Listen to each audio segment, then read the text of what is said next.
Hi, hier ist Celine, Bukes Finest. Ich komme aus Köln, bin ein Dubstep, Bassmusik, Trap, Grime-Producer und werde heute mal hier live bei Freeman im Studio ein bisschen basteln und ihr könnt mir über die Schulter schauen und wir machen Synthes, ein paar Drumloops und schauen einfach mal, wie das geht. So, ne, dann sind wir hier und haben dann jetzt auch mal hier ein paar Samples und ich habe natürlich schon ein paar, die ich gut finde, reingezogen und schau mal, was ich damit machen kann. Was ich natürlich noch brauche, ich habe hier zwar ein paar Snares, will aber die nur zum Layern benutzen und suche deshalb jetzt eine Hauptsnare, die ich nutzen kann, die mir gefällt. Und ob ich jetzt in Fat und Heavy oder Processed oder Rolls lande, das weiß ich noch nicht. Ich gucke mal, was Fat und Heavy zu bieten hat.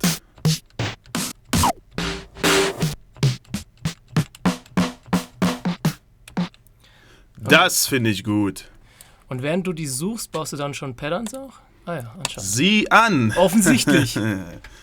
Ja, meistens, klar, versuche ich die erstmal an die richtige Position zu stellen. Was machst du hier gerade? Hier gerade schnippel ich ein bisschen rum, das war nicht zu lange. Ach, das ist der Envelope sozusagen Genau. von dem Ding. Ah, verstehe. Die Snare kürzen. Ah, die klingt schon mal gut. Dann, bei mir ist das auch so, wenn ich ein Sample habe, was ich nutzen, wo ich weiß, dass ich das auf jeden Fall nutzen will, ziehe ich es schon mal auf den Kanal, hier den ersten Kanal und guck mal, was ich damit machen kann. Das nennt sich hier Inserts, also okay. Genau, und dann schaue ich mal, was wir hier haben. Zu Hause zum Beispiel benutze ich dann den Sausage Fattener. Den haben wir hier auch schon. Dreh den voll auf. Nein, ich gucke einmal, wie aggressiv ich die Snare haben will. Da die jetzt ziemlich dumpf ist, finde ich die Color immer gut, wenn die reinkommt. Genau. Bisschen giftig. Dann schmeiße ich einen Equalizer drauf. Schau halt, bis wie viel Hertz das gut klingt. Low Cut, okay. Genau. Ja. Das finde ich gut. Und das machst du, bevor überhaupt irgendwie Mixdown beginnt. Ja, ich versuche sozusagen halt immer deine jeden Samples einzelnen Sound schon gut klingen zu lassen, bevor ich ihn benutze, weil Okay, cool. ja, ich will halt einfach hören, wie es klingen könnte, anstatt quasi erst das Projekt zu arrangieren und dann letzten Endes erst alles zu mischen. Und dann wieder Snares wechseln Genau, müssen. dann weil fehlt irgendwas was, weil nicht doch kann, nicht der Klang und und jetzt hier genau Sausage Fattener, kleinen Equalizer und jetzt hau ich noch minimale Hall drauf, der im Hintergrund so ein bisschen rumspielt, nicht? Versucht ihn auch ziemlich hoch anzusetzen. Das ist super! Da das jetzt schon mal die Hauptsnares, die ich nutzen will, werde ich jetzt die anderen Snares, die wahrscheinlich nicht, aber diese 3 werde ich auf den zweiten Kanal legen und werde die anders bearbeiten, weil ich die ja nur layern will. Werde die auch im Stereo-Image versuchen, ein bisschen breiter zu machen. Da fangen wir an. Ja, Equalizer.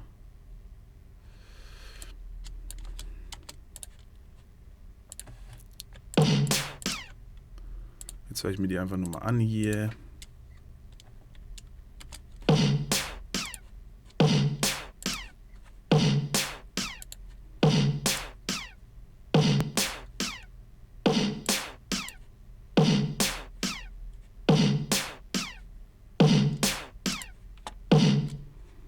Wunderschön.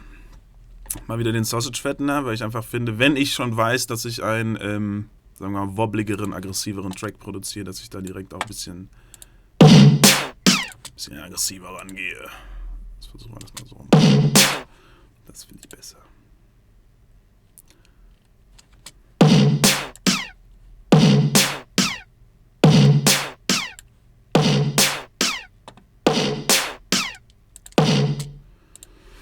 Und wie auch hier, da versuche ich mit dem Chorus, ich nutze selten was anderes, also zu Hause schon, aber jetzt hier bei dem Frisur nicht. Versuche den minimal anspielen zu lassen, mit dem auch wieder einem Reverb.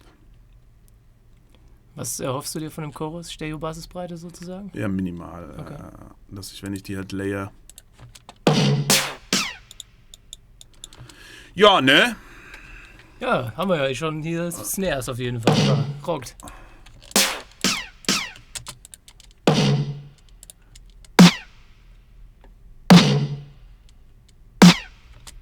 Ah, verstehe. gibt sozusagen der Snare immer noch eine neue Klangfarbe. Genau. Korrekt. Und jetzt weiß ich auf jeden Fall, ich will auf jeden Fall nicht triolisch arbeiten. Hol mir jetzt hier, mache ich auch schon auf einen anderen Kanal, mache ich auf die 3 und bei mir ist es oft so, dass ich halt weiß, okay, Hi-Hat-Geschichten und so brauchen auf jeden Fall keinen Bass, hau ich direkt auf den Equalizer und ziehe recht viel raus. Und da ich immer versuche, so ein bisschen alles ineinander zu schweißen mit einem Reverb, mache ich auch hier minimal ein Reverb drauf. Verrückt. Und der braucht nicht viel Power, sodass man den auf eine Cent-Return-Nummer machen muss. Ne? Genau. Da weiß ich jetzt zum Beispiel, den 3. Kanal nehme ich für alles, was in die Hi-Hat-Richtung geht. Mache ich meistens so. Und hier, weil ich jetzt schon mit der 808 Hi-Hat arbeiten will, ich arbeite nicht triolisch. Du hast gerade das Raster eingestellt, das MIDI-Raster oder was? Wir sind jetzt hier in der Piano-Roll. Ja. Genau. Und ich kann es halt auch hier machen, aber die Schritte hier kann man viel detaillierter nutzen, verstehst du? Ich verstehe. Ah ja. Hören Sie sich das doch an. Das klingt schon super.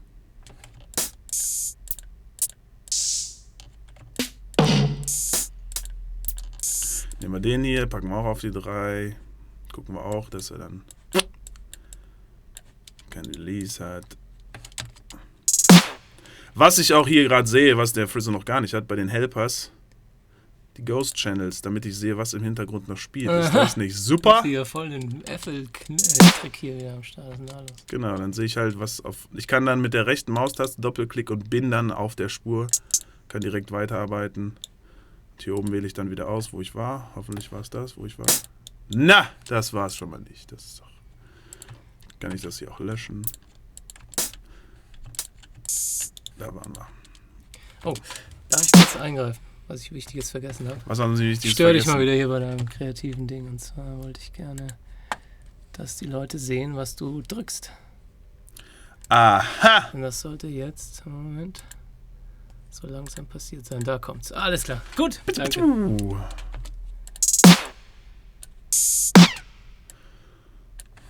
Oh mein Gott. Guck mal, wie er hier einfach weitergeht. Das wollen wir doch gar nicht. Spielt er lang genug? Nein, spielt nicht lang genug. Dann ziehe ich den hier einfach noch mal ein bisschen länger. Behalte ihn in der Tonlage. Also echtes Time-Stretching, kein Pitching. Yes! Großartig. Großartig. So, was uns natürlich fehlt, ist eine richtig saftige, schöne Kickdrum. Irgendwelche Favoriten oder guckst du jetzt einfach rum? Ich würde in das Sample Pack zugreifen. Ich öffne jetzt das Sample Pack, was ich hier vorhin draufgeladen habe. Hilf mir doch bitte, wo finde ich ihn? Das ist auf Drive 2 am Computer. Ja, vom Computer in den Drive Data. 2. Data heißt es hier. Dann Open Folder. Bucus Prod Wild Samples. Und das nehmen wir doch einfach hier. Zack. Und hier habe ich zum Beispiel Black Octopus Sound. Und das Schöne auch hier da sind Kickdrums nach Tonlagen. Das ist cool. Da hatte ich. Und F ist so deine Lieblingstonlage? Ja, Liebling nicht, aber Funktioniert gut mit Bass. Mit so gerade Bass. auf jeden Fall. So, schmeiße ich auch natürlich schon rein. Gucke auch, dass der Release und alles nicht zu krass ist.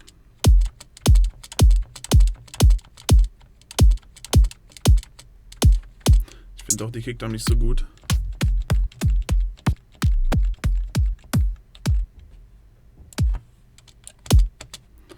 Mensch.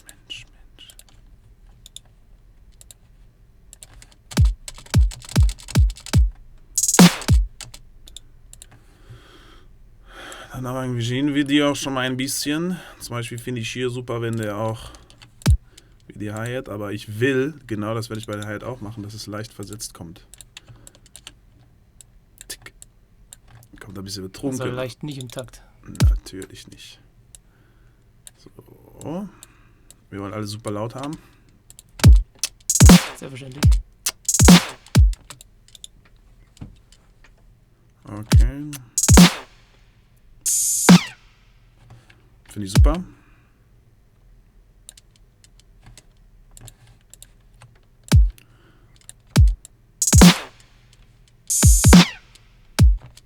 Großartig. finde schon richtig gut. So, und das ist mein Track. Fertig. Ne, dann gucken wir. Versuche jetzt noch hier ein paar schöne Rhythmen zu bauen.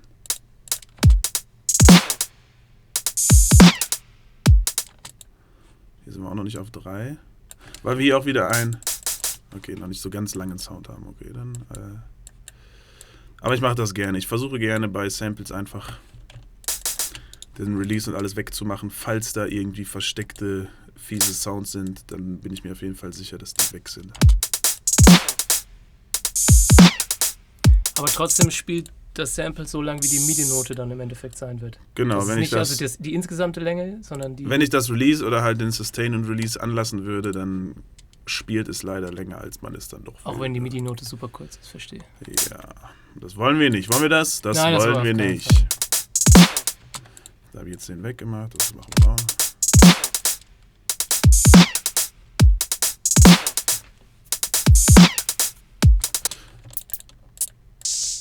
Ich glaube, das sollte die Main Hi-Hat sein, die das dann einfach komplett durchspielen.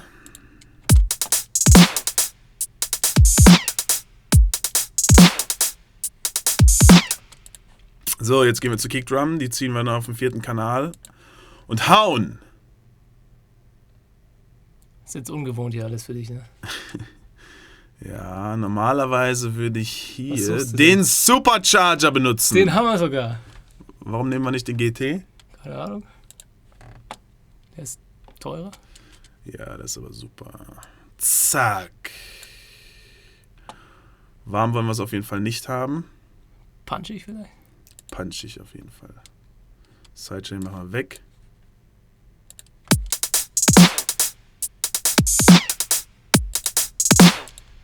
Punch ist aber ziemlich punchy, ne? Ja, der haut gut rein wahrscheinlich jetzt gerade. Zu viel Kompression.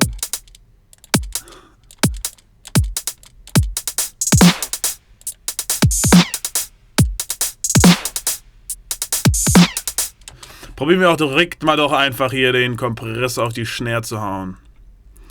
Hauen wir aber vor den Reverb, ne? Wie hast du den jetzt verschoben? Ich habe einfach nur mit der Maus drauf und dann mit dem Rad. Ah, mit Scrolly. Ja, verstehe. Was natürlich auch super ist, im Pattern selber, das habe ich auch vor ein paar Tagen erst herausgefunden. Lass mich gucken, was war es? Nein, es war, glaube ich, Shift. Genau, wenn man jetzt zum Beispiel, wir kennen das ja oft, wenn man dann sich ein Massive öffnet und der ist dann irgendwo mittendrin, aber man wird sich gern alle Massives nach oben in Pattern schmeißen, dann kann man auf Shift gedrückt halten, mit der Maus musst du nichts drücken, einfach nur Shift, während der Cursor auf der Maus ist und dann einfach mit dem Rad hoch und runter. Ah, ja. Und dann kannst du das im Pattern verschieben, wie du merkst. Coole Action. Cool in Action, ne?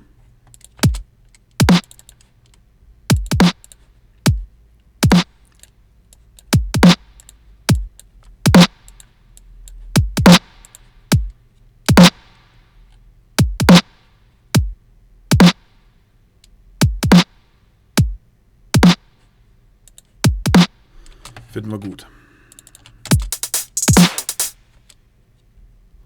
Will ich das so? Ich glaube nicht. Ich glaube, ich werde die Hi-Hat anders spielen lassen.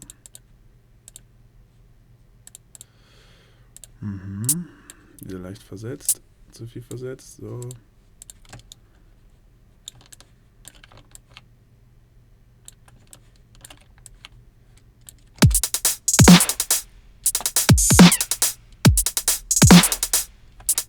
Das hat doch auf jeden Fall mehr Flow. Super. Super.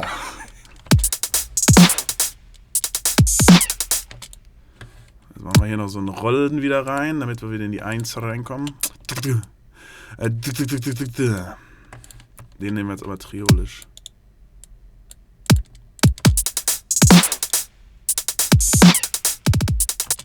Okay, zu leise, Verzeihung.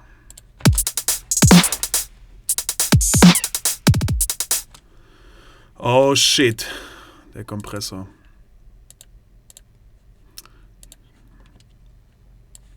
Ja, hat der teure gelost gegen den billigen. Wir sind auch hier, Ja, merke ich auch gerade sehr laut. Was ist denn da los? Mensch.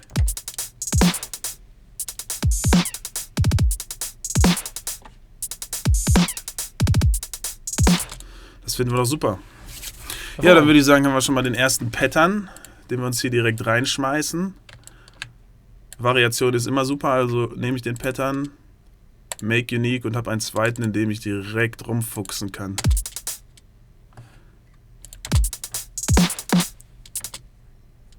Ja, okay.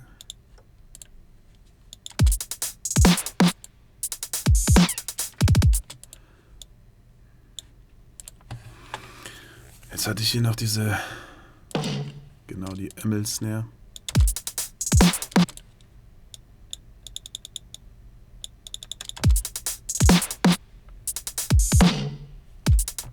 Großartig.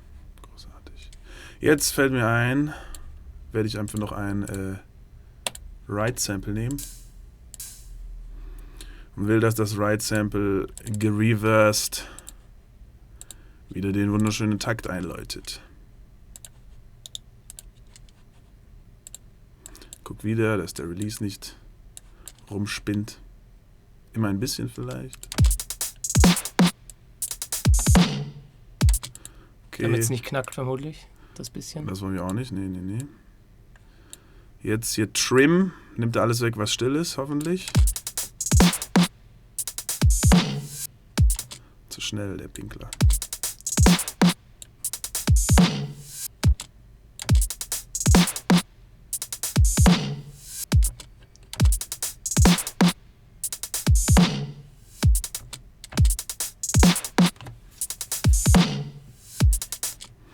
Ah ja, und wenn du den jetzt als Audio-Event sozusagen in das Fenster reinpacken würdest, dann wäre der nicht im Pattern drin und du hättest dann wahrscheinlich irgendwann später Probleme, den rumzuschieben, richtig?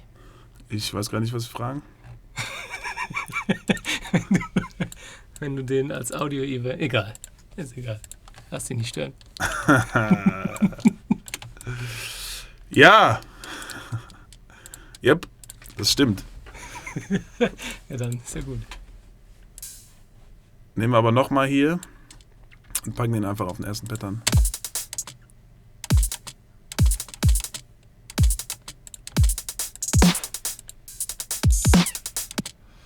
Yes.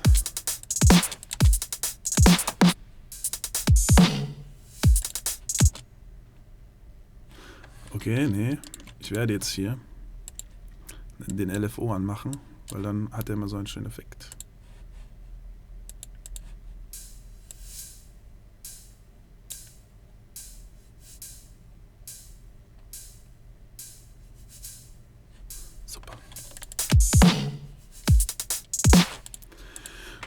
Gut.